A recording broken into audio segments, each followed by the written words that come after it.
Hello Year 3, I have the privilege of reading the final two chapters of Varjak Paw to you. Thank you if you've been listening along to what I know is one of the teacher's favourite books.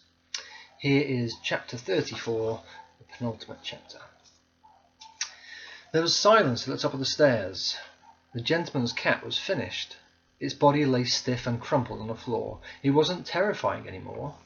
It looked like what it was, a broken toy. Varjak stood up, shaking, exhausted. He couldn't believe what he'd done.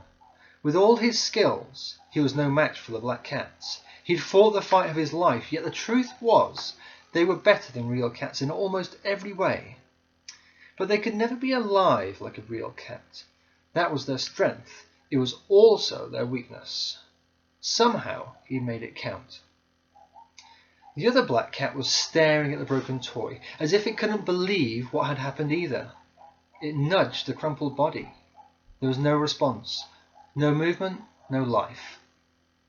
It stood up, very slowly, and came towards Varjak. He knew what was coming.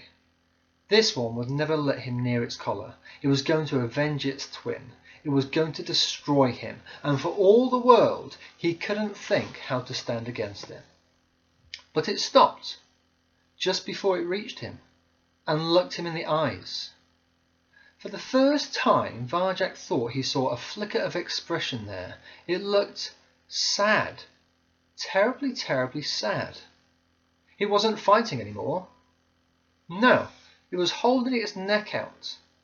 It could beat him, it could beat anyone, but it was holding its neck out as if it wanted him to cut its collar too. Varjak hesitated. After all this time, fearing and hating the black cats, he never thought they might have feelings of their own. But the two of them had always been like one, and now, without its other half, even the perfect fighting machine was useless. Varjak thought he understood. He leaned towards the black cat. It didn't move away, didn't resist. Very gently, he cut its collar. Its eyes widened for an instant.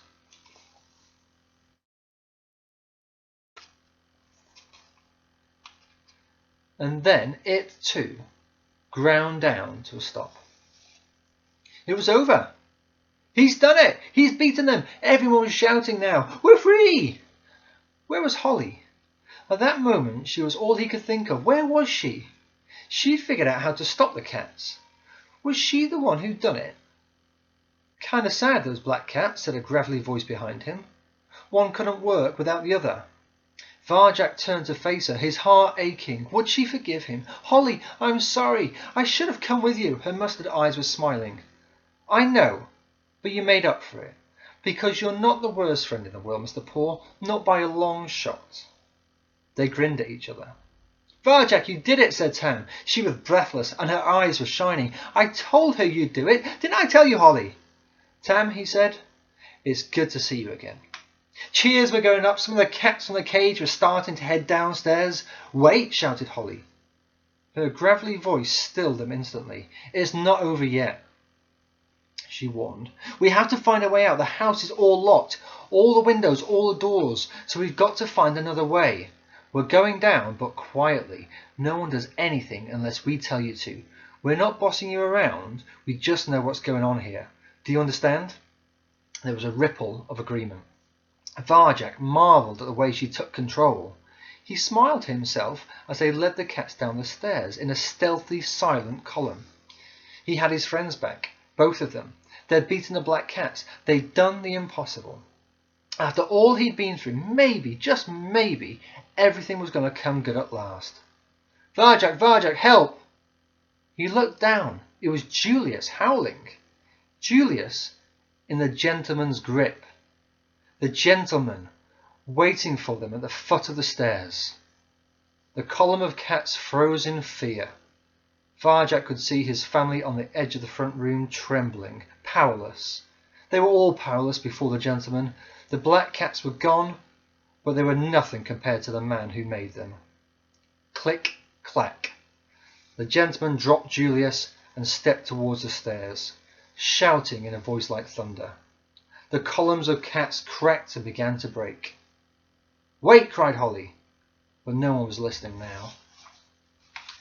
The street cats panicked, turned tail, fled upstairs. Julius scurried back to his family. In the space of a heartbeat, Varjak, Holly and Tam stood alone as the gentleman came for them. His shadow stretched out before him. It covered the stairs, draping them in darkness even before he reached them. His shoes shone like black ice. As they clicked closer, step by step, Varjak could see his own reflection, looming larger in their blackness. How could he let himself believe that everything would work out? He should have known better. He hated himself for having that moment of hope, because now the hope was gone, there was nothing left at all. "There's no way out, is there, Varjak?" said Tam. "No." "Looks like goodbye," said Holly. "We go down fighting." "We go down fighting," said Varjak Paw. The gentleman's waxy white hand reached out for him, huge enough to hold his whole body, strong enough to break his neck.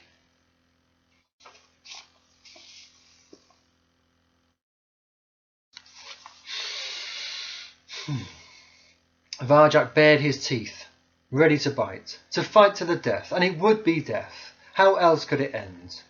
The hand closed around his neck, and crash! The smash of breaking glass, a roar like the sky ripping open. "Leave my friends alone!" And the hand let go. Varjak looked up to see the biggest, blackest monster in the world. Kludge! It was Kludge! The great dog had come through. He'd shattered the windows of the Contessa's house. Kludge was ferocious. Even Varjak shook at the sight of him. Kludge roared. The gentleman cowered. He backed away from the stairs, hands in the air, shaking with terror. It was something Varjak never expected to see. This almighty man, so vast, so powerful. He'd made the toy cats, the black cats. He was responsible for the vanishings. He could do anything. And yet even he, with all his power, had something he was scared of, something he couldn't face. And faced with Kludge, the gentleman became like a little boy, lost and frightened and all alone. Kludge circled around him, growling and snarling and snapping his teeth. He forced the gentleman over to the broken green window, and then he came at him with two big blunt claws. The gentleman screamed. He turned and ran. Out of the window, out of the house. With a wink at the cats, Kludge leapt after him and chased him, screaming, into the night.